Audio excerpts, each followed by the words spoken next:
Hello and welcome back to Differential Equations, section 2.4, Mechanical Vibrations, applied section. So what are we going to do here?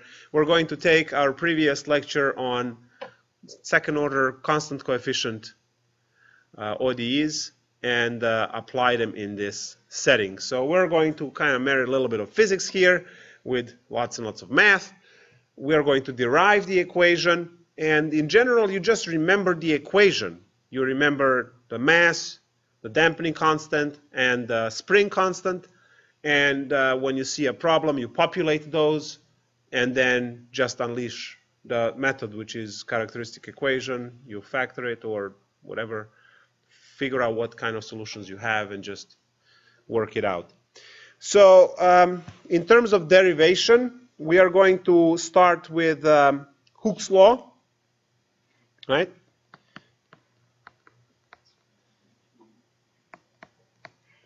Which says that the force to stretch the spring is negative kx. K is the spring constant in Newton per meter, and x is the distance for which the spring is either compressed or stretched. And there is a negative sign there because the force always opposes the force that spring exerts. For instance, if you are stretching the spring wants to contract. If you compress the spring wants to expand. So the actual force is always opposite, so we have that negative there to capture that. So after we have the Hooke's law, oops, did not catch this little thingy, there we go. Hooke's law, we also have the force of the dashpot, right, is designed so that force is proportional to the velocity, which means, let's write it here, that they call it FR, is negative CV, which actually is negative C dx dt or dy dt, whatever. This is velocity in x direction or could be in y direction, so on.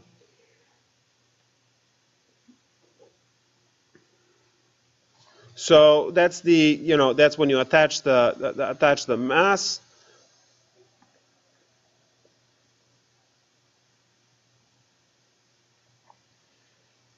And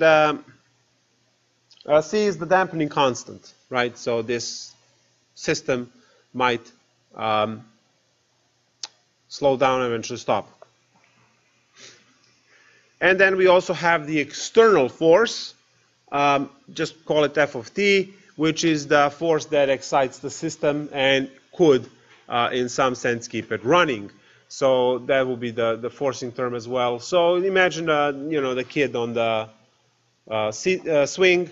You can keep pushing, right? Every time the kid gets your side, just push and push and push. So giving this constant kind of energy to the system, so the system propels. If there is no force, obviously, due to dampening, the system should eventually die out and stop. So the external force, obviously, is the mass times the acceleration. Acceleration is the second derivative. So the external force will be ma, which is m times the second derivative here. And now to combine all of these, right, and get the second order differential equation, right, the sum of all forces that act on this object. What object am I talking about? Well, we can have it hanging, right, the spring. That's a horrible spring. This one is not better, but there you go. So it could be motion that way, in which case we would use y and then dy and then second derivative of y. Or we could have it like this and have the spring attached there, and then this mass might block, and then the motion is this way. So either way, it doesn't matter. In one case you use dx dy, dx dt, the other way dy dt. We are talking about the sum of all forces to the object. So obviously when it's hanging like that, the acceleration, right, with the gravity. So now sum of all forces here equals to 0. So we have the differential equation that says the mass times the second derivative of x, which is this part here, and then plus the dampening term, so plus cx prime, which is the one in the middle, and then plus the kx, right, which is the top, equal to 0. Now observe that I did not bother with those negative signs in this general equation, because the negative sign is technically -1 times the number, and then these constants c and k, they can absorb that, so we can have them negative instead of. Guys, that's the equation you are memorizing. All right? That's the equation that you are memorizing, and when you read certain problems, you will read what the m is, you will read what the dampening constant is, what the spring constant is. In some cases, you have to find those values. You create this second order linear differential equations with constant coefficients, and then you proceed with characteristic equation, and then just write out the solution.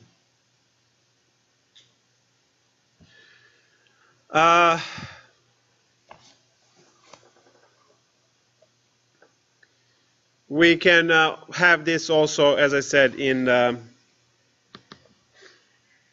vertical motion, in which case it would look like this.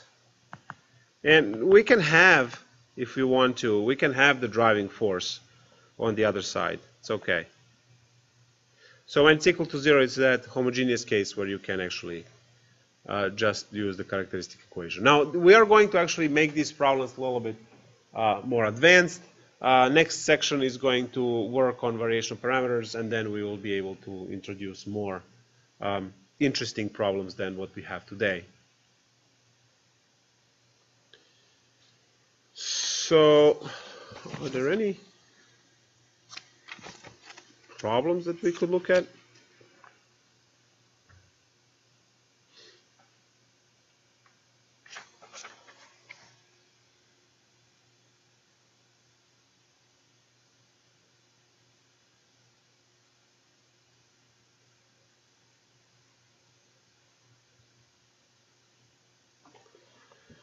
Trying to see if I can find.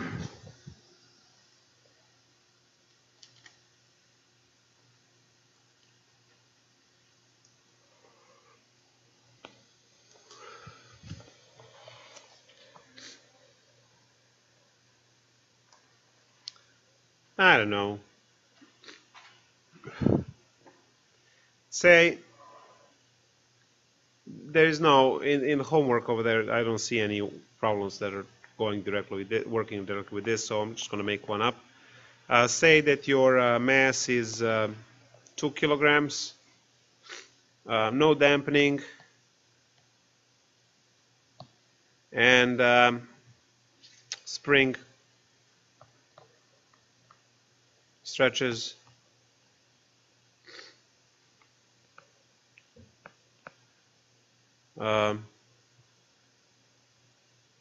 half a meter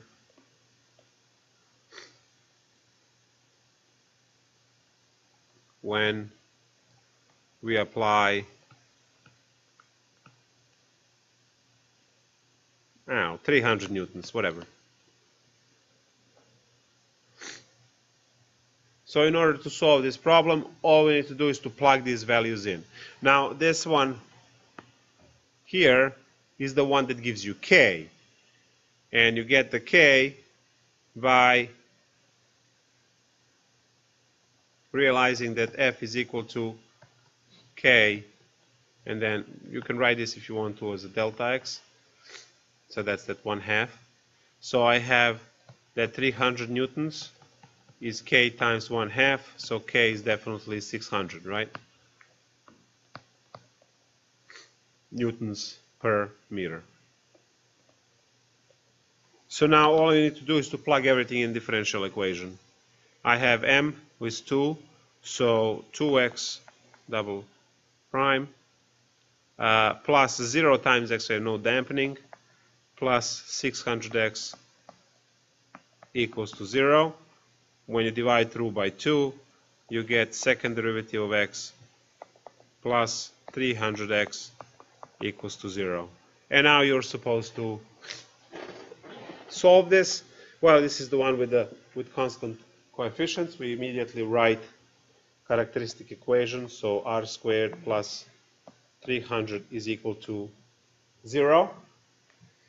And this r, right, will have certain type of solutions. We know that from the last class. So what do I have? I have r is equal to 10 root 3 I, and it's plus and a minus, right? Because when 300 goes to the other side, it becomes negative. You take a square root of a negative number, you have to get I.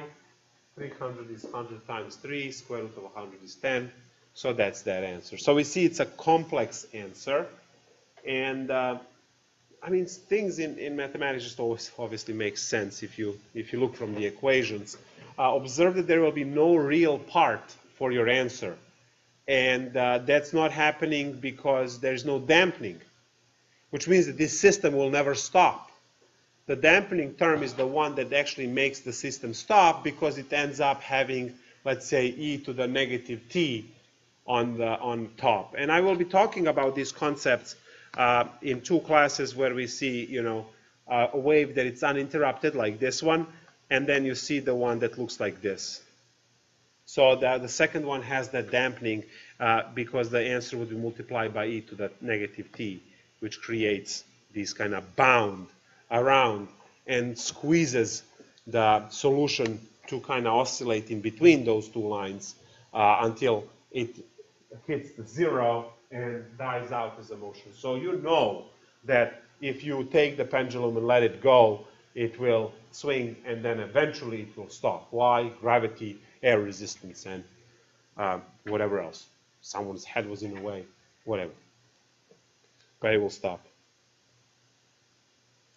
So now, since we have this, how does the solution look like?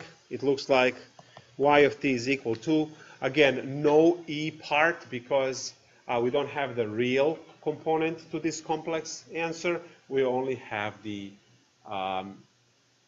imaginary component, which means that we immediately go with C1 cosine of 10 root 3t plus C2 sine 10 root 3t.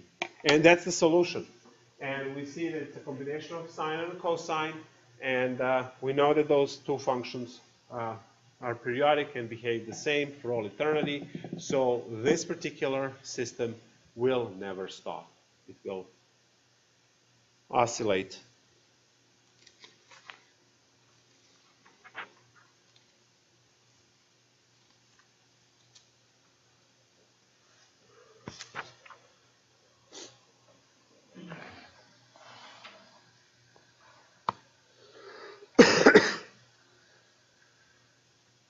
Yes? The other, since it's plus or minus, doesn't matter in the final equation because it's plus or minus. No, because C1 and C2 will absorb them. That's why.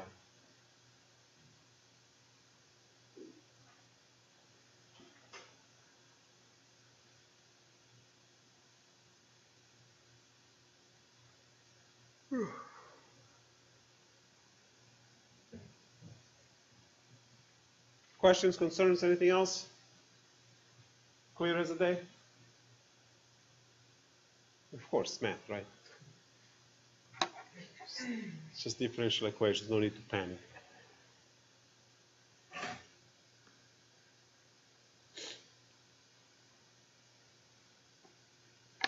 So the next part is on the simple pendulum. By all means, there's nothing simple about simple pendulum. It's a nonlinear mathematics, very scary, but I don't know. Maybe because just, you know, bobs around, it's called simple. So what do we have in this case? We have a object that is traveling. We have the theta, and since this is going in a sweeping motion, right? The distance is not measured with a straight x or y, it's measured in radians using theta.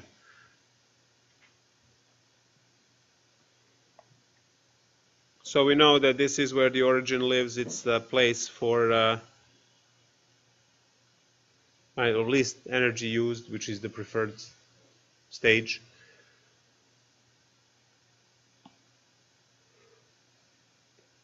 And then we have this bob, right, at the end of the string that has the length L. And we let it go, and it's going to swing, and again, due to air resistance, due to gravity, some other factors, it will eventually stop. So we want to mathematically model this and see what we can find for this pendulum. So first, what is the path that is being covered by this motion, right? You have this part here, that's the path, and that's the arc length S. And the arc length S we can find as L times theta. So the length of the pendulum, right, and times theta, which is displacement.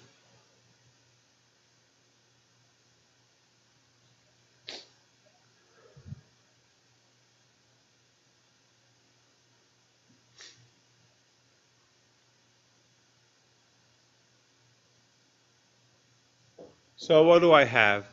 So the distance along the circular arc from 0 to m is S L0, so that's this part here. The velocity, right, in this case, is going to be change of S in time. So this is in terms of the arc length. We have the curved line as S, and we can write the velocity like that.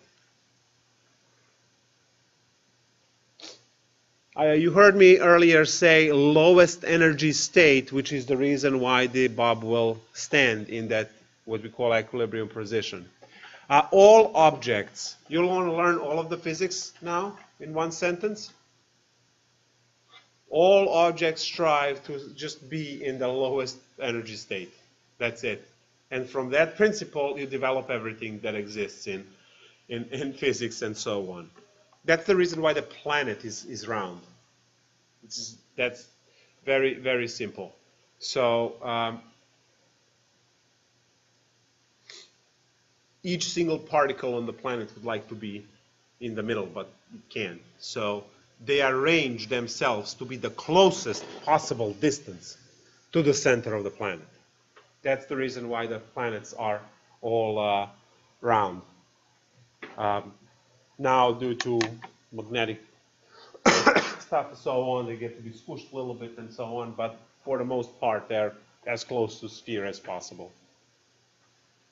Because in that geometry, every point inside is as close as possible to the center.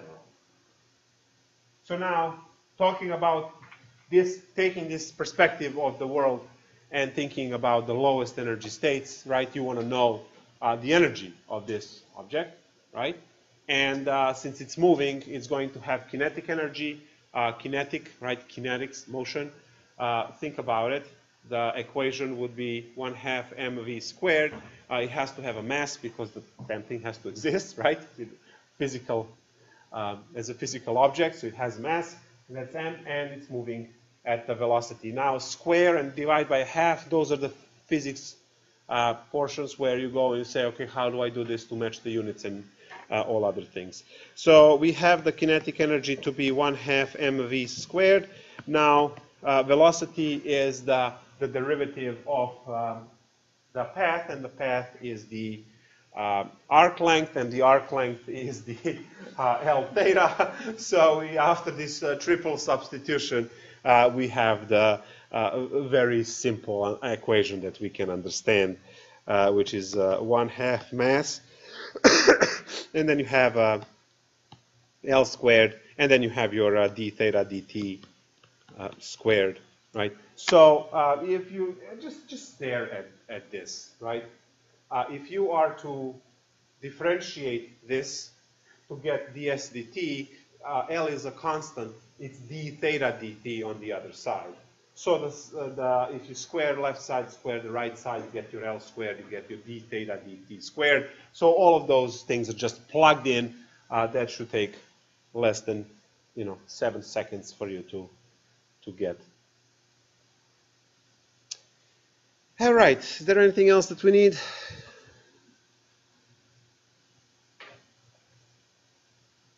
What other aspect of energy? Potential energy, right? So it reaches a certain height. Over here is at its lowest height, which means it has the lowest energy. Now, if you haven't realized this in physics yet, at the 0 case over there, right, the potential energy will be at its lowest, but the velocity will be the highest, which means that it has the maximum kinetic energy. The whole pendulum business here is this swap between potential energy and kinetic energy. They dance this game. So what happens is, as I have the object do this, right? The trick is that when it's at the highest level here, it has the highest potential energy. Remember that the object stopped, right? So at the highest point, the object is stopped, velocity is stopped. What's kinetic energy? 0, right? You see the equation. So kinetic energy is 0 when the object is all the way to the right, and then it starts picking up velocity again, but it's dropping in height, which means it's dropping potential energy, reaching over here where potential energy is 0, if that's the level where we start to measure. So it is a constant switch between potential, kinetic, potential energy. They change the roles, but they do that gradually. As one is rising, the other one is going down, and vice versa. So all of that gets to be together, and we get to write the potential energy. Now we have to do some of the trick. I'm just going to steal this equation from the right, because we do have this separation here. That separation there is your height at any point, and I hope you guys can see that there is a triangle there, and that that separation depends on the cosine of the angle. If you sit down with trig, you can quickly derive. So the height that we are talking about is L1 minus cosine theta, and potential energy is mgh. That's the standard, right? You have to have the, again, object has to exist, gravity is pulling it down, and the height is the one that we worry about. So mgh, we have the height, so mass times gravity times L times 1 minus cosine theta, still gives us the potential energy. So here we have kinetic energy, we have potential energy. We are not involving any springs, but if we are to involve the spring, you would have to add that as well. We can make this a horrible problem where you get to, instead of L, have the... Let's not. All right, cool. So we want the energy of the system has to remain. We have two forms of energy, kinetic energy, potential energy, and that all has the energy of the system, which we will keep constant. So when I add potential energy to the kinetic energy to the potential energy, we are going to have the energy of the system to be preserved, right? What's that called in physics?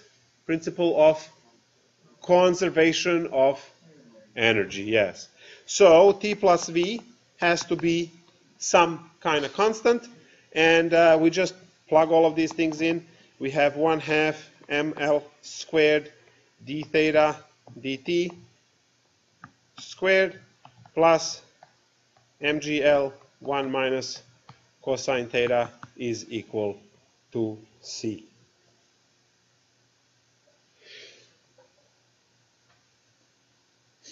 Now, clearly, this is not complicated enough, so we're just going to differentiate this, right, in respect to time, and we'll be good to go, right, in terms of our equation that we need.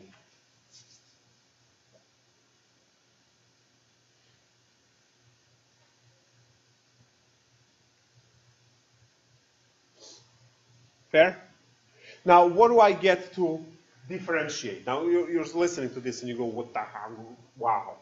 Well, just think about it. There are only two things you can differentiate here. There's this guy, right, that you're differentiating, and there's this guy here that you're differentiating. Everything else is constant. Mass is a constant. If the little ball, right, is 2 tons, like those that destroy buildings, right, that's constant. It's 2 tons. The length of the cable, that's constant as well, right? Again, the mass, the gravity, the length, all of these things are constant. So differentiating this is not going to be an issue at all. We just have to worry about differentiating that part. So 1/2 ml squared. And now what is the derivative of this? The derivative of this is 2 d theta dt, right, times the, right, the derivative of it.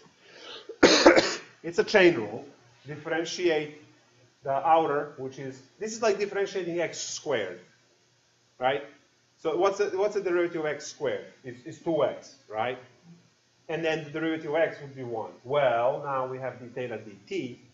So maybe if I write it with instead of Leibniz notation, if I use Newton's notation, which was theta with a dot, that's the first derivative, and you are differentiating this, what would you do? You would say, well, it's this times the derivative of that one is the 2 dots, right? That's how Newton, that's Newton's notation with these dots. And some people in dynamics courses, engineers, mechanical engineers, still use this notation. So here it is, the 2 times the first derivative, and then times the second derivative there. So we have that, and then the rest is... I just realized if I rearrange MGL into MLG, I get the Major League Gaming.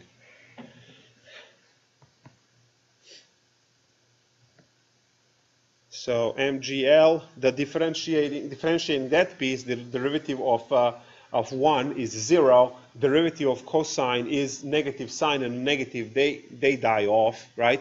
So all I have is the sine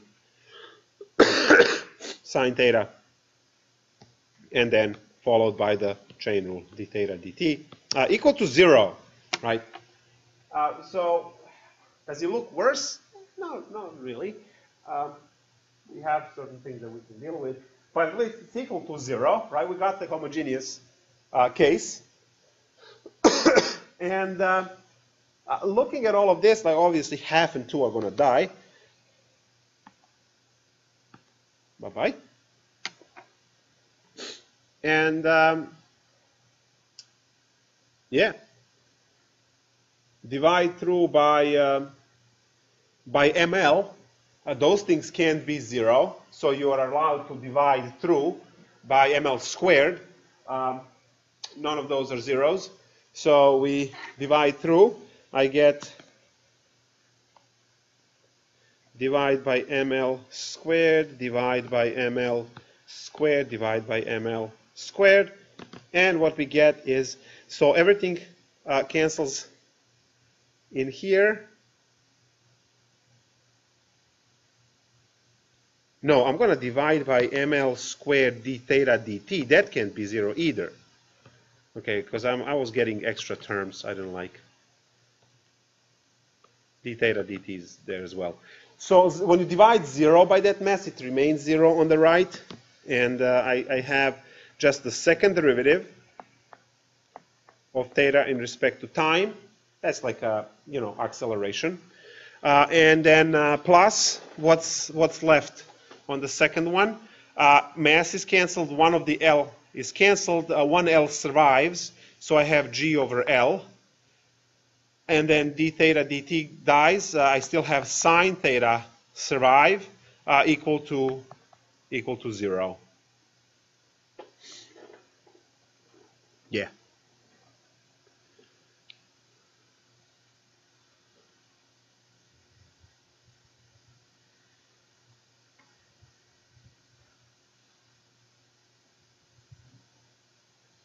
All right, so this is what they call simple harmonic motion.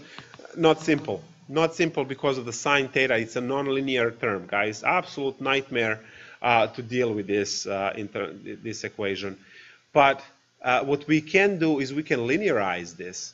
Remember how you had your Taylor polynomials and you had, wonderful power series, right?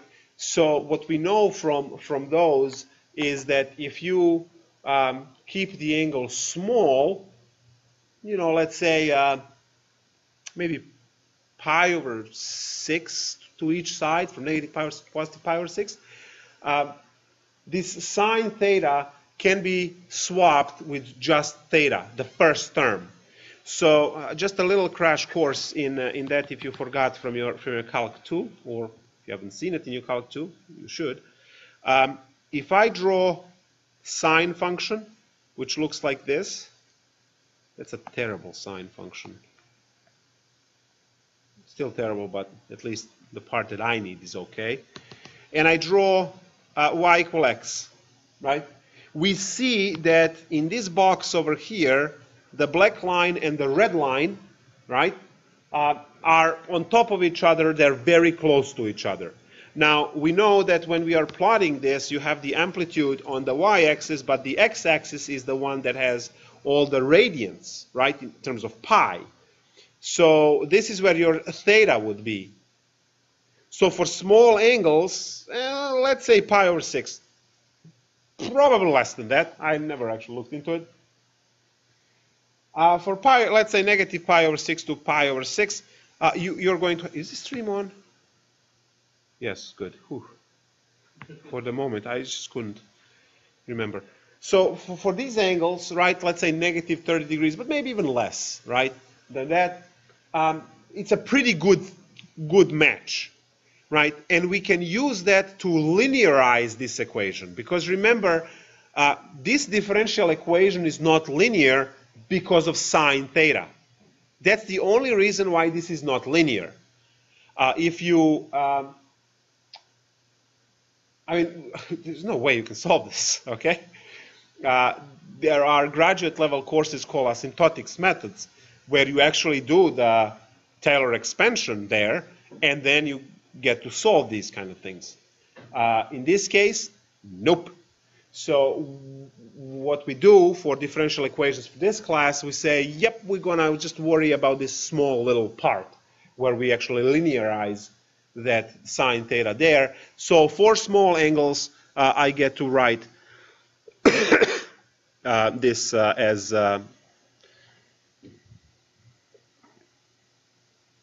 then they say in a textbook they say pi over 12. So I'm going to update this. Pi over 12, awesome. So pi over 12, what was that? That's 15 degrees. 15 degrees either side. Great. So so we're going to go here and we're going to say swap sine theta with just theta because sine theta is approximately equal to theta for small theta. And that will give us the equation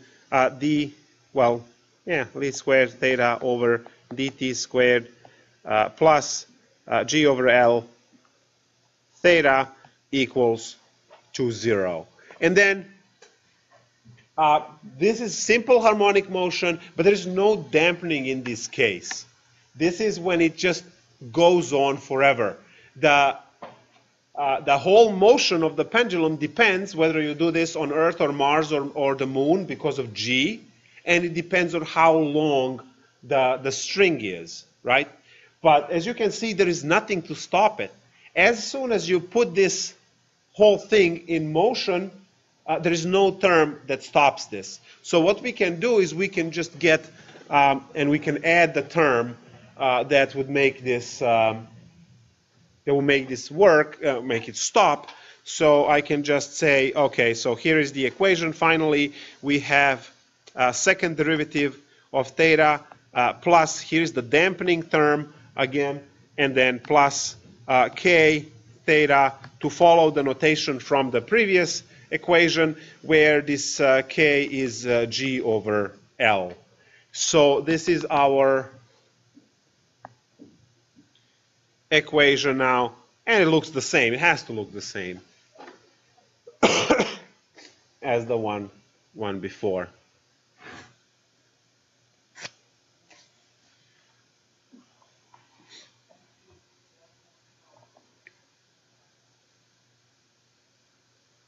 Cool? Does this make any sense? It's just physics.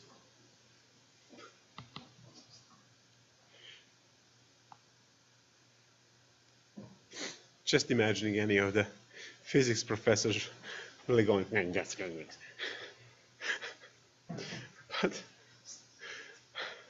so what can I do? Top of the food chain, I mean. Have to have some arrogance.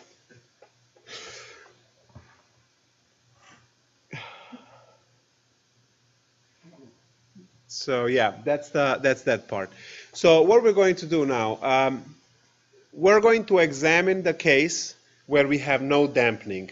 So I'm going to kick that term out, and I'm going to solve the case, solve the differential equation in general terms, and we're going to show, right? We did see that in the example that I provided earlier. So we're technically doing this example here, except we are going to do this example in general terms, so we can see that that's true for all of the cases when there is no dampening. And the conclusion was the pendulum will never stop, right? It will go on forever. That's the part. So what are we having? We are having for c equals to 0, we are going to have equation mx double prime plus kx equal to 0. So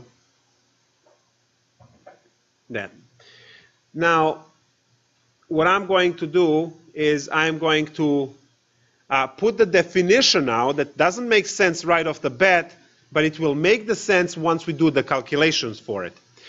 First of all, for purposes of being lazy, we divide through by m to get coefficient of the first term to be 1. And then we actually put in a square root out of nowhere just for convenience for calculations for later. So we are going to say let omega 0 be the square root of k over m. So now our differential equation looks like this.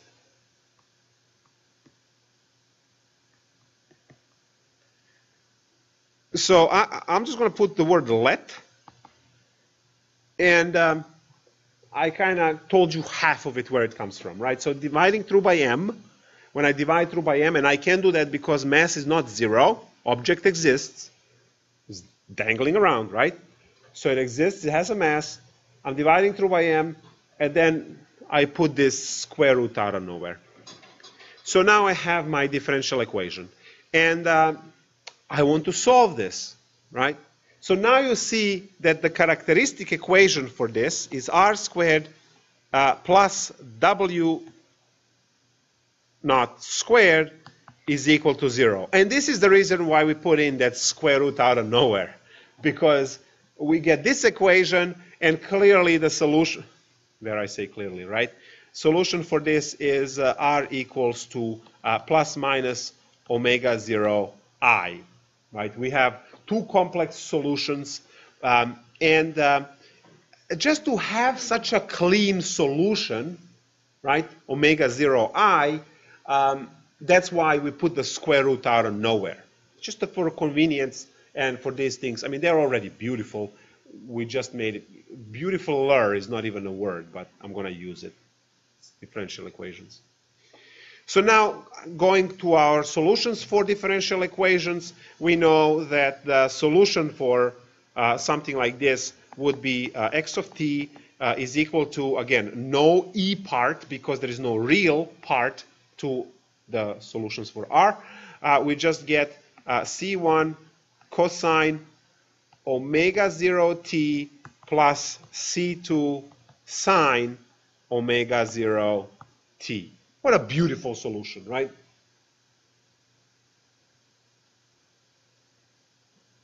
Both of these are periodic functions which oscillate on the entire domain between negative infinity and positive infinity. This system will never stop moving. This is going to do this forever. It's never going to stop. We are going to cover the cases that stop once we get into the 2 sections from now. All right. Now we got to do some mathematical witchcraft here to actually condense this into a single solution. And that single solution will display the amplitude, will display the period, and it will display the phase shift for the answer. Because now you have a sine and cosine functions that are added to each other. Good luck reading anything from there, right? You really can't, other than omega 0. That's the only thing that you can read, which is the frequency, right? The circular frequency, which tells you the period. But other than that, you don't see anything else. So what I'm going to do is I'm also going to redefine C1 and C2. So we are used to C1 and C2 since the beginning of the class. Now they're going to be called A and B. So we just write less. That's the motivation. Again, the laziness. And if I put those A and B as the sides of the triangle, and then there is this C, and then there is this angle alpha over here, I can write few equations like a Pythagorean theorem, and then some of the trig formulas as well. So I have a squared plus b squared is equal to c squared, from where c is square root of a squared plus b squared. And then the cosine alpha, looking at the picture, right? Cosine alpha, that's going to be adjacent over, so a over c.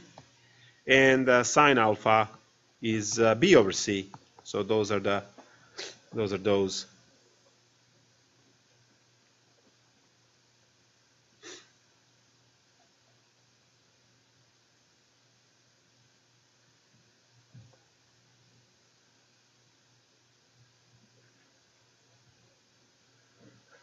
You all caught up? Does any of this make sense so far? Hopefully it does. All right.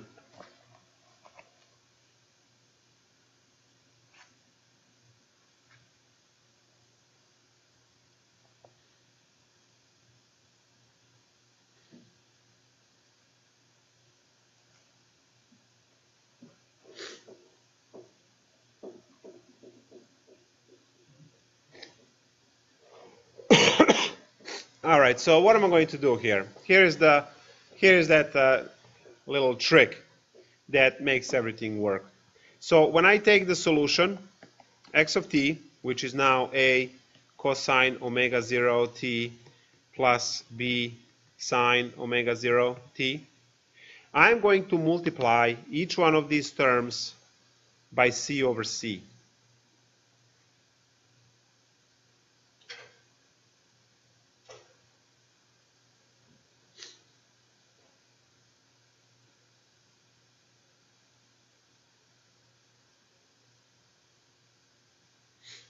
And move these over c's under a and b. So what happens? we can factor out the numerator c from both, and we get a over c cosine omega 0 t